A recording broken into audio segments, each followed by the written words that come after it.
আমাদের নবীকে তায়েফের ময়দানে আঘাতের পর আঘাত করা হচ্ছে, নবী বদদুয়া দেওয়া তো দূরের কথা, উল্টা ভবিষ্যৎ প্রজন্মের জন্য ঈমানের দোয়া করেছেন। সুবহানাল্লাহ। সর্বোপরি কথা হচ্ছে ওনারা নবী হন নাই, আল্লাহ নবী বানিয়েছেন। তা আল্লাহ যেহেতু নিজ দায়িত্বে বানিয়েছেন, সেখানে আঙ্গুল দেওয়ারও অধিকার আমাদের নাই, ব্রেন দেওয়ারও অধিকার নাই, মগজ খাটানোরও অধিকার নাই। আল্লাহ যেটাই করেছেন ভালোই করেছেন, এটাই মুসলমানদের ঈমান। চিৎকার দিয়ে বলেন না সুবহানাল্লাহ। আর একটু জোরে বলেন না সুবহানাল্লাহ। নামটা আল্লাহ কি রেখেছেন? মুহাম্মদ।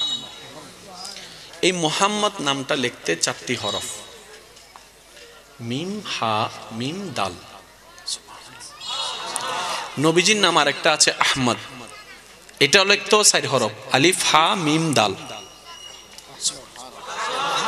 তো মজার বিষয় হচ্ছে দোনোটা নামের মাদ্দা হচ্ছে হা মিম দাল।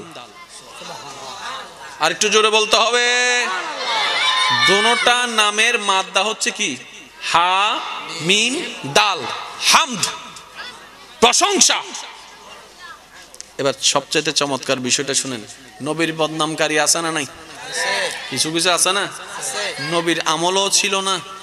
তো মিস্টার আবু জাহেল যখন নবীর বদনাম করতেন, মানুষে শুনে হাসতো। কি বলে? মোহাম্মদ তো পাগল হয়ে গেছে। কথাটা দেখেন, মোহাম্মদ তো পাগল হয়ে গেছে। পাগলটা কি সুনাম না বদনাম? একটু জোরে বলেন না।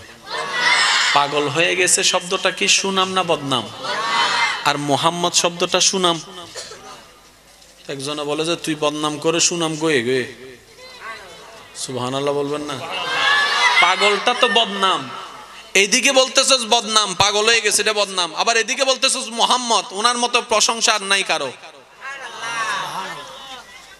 আল্লাহ তাআলা এমন ভাবে শান আজমতকে বাড়িয়েছেন আমাদের নবীর, বদনামকারীও হাজার চেষ্টা করলে নাম ধরে বদনাম করতে পারবে না। তিনি আমাদের নবী রাহমাতুল লিল আলামিন। চিৎকার দিয়ে বলেন সুবহানাল্লাহ।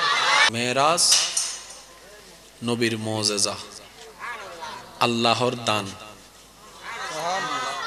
আসমানের চাঁদ 2 ভাগ হওয়া নবীর মুজিজা, আল্লাহর দান।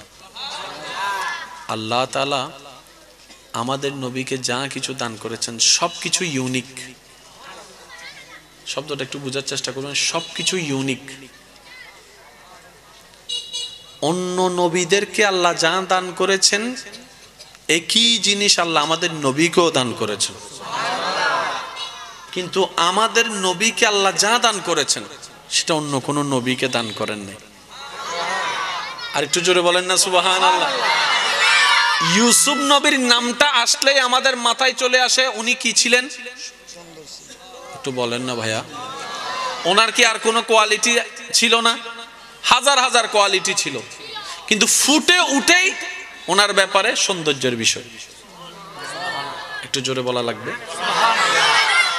মদিনার কিছু মহিলারা হযরত ইউসুফ নবীর সৌন্দর্যের বর্ণনা যখন কথা বলতে শুরু করলেন একজন আরেকজনের সাথে, ওনাদের বলা কথা আম্মাজান আয়েশার কান মোবারকে গিয়ে ধ্বনিত হলো।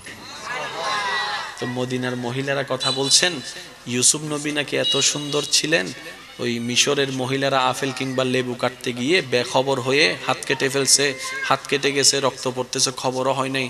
কেমন সুন্দর ছিল। ওনারা কথা বলছেন। আম্মাজান আয়েশা সিদ্দিকা রাদিয়াল্লাহু তাআলা বললেন, তাদের ভাগ্য ভালো, তারা ইউসুফকে দেখেছে, আমারটাকে দেখে নাই। সুবহানাল্লাহ। নবীর উম্মতের আওয়াজ এত আসতে, সুবহানাল্লাহ। আর একটু জোরে বলেন না সুবহানাল্লাহ। তাদের ভাগ্য ভালো, তারা ইউসুফকে দেখেছে, আমি আয়েশারটাকে দেখে নাই। সুবহানাল্লাহ। ইউসুফকে দেখে যদি সৌন্দর্যে বিভোর হয়ে হাত কেটে ফেলে খবর না থাকে, আরে আমার মুস্তাফার চেহারাটা তো দেখো। মক্কার যুবক ছেলেরা ইসলামের প্রেমে দাবিত হয়ে নবীর জন্য, আল্লাহর জন্য নিজের জান পর্যন্ত কোরবানি করে দিচ্ছে। বলেন সুবহানাল্লাহ। এখনো পর্যন্ত সেই স্পিরিট আছে না নাই? আর একটু জোরে বলেন আছে না নাই?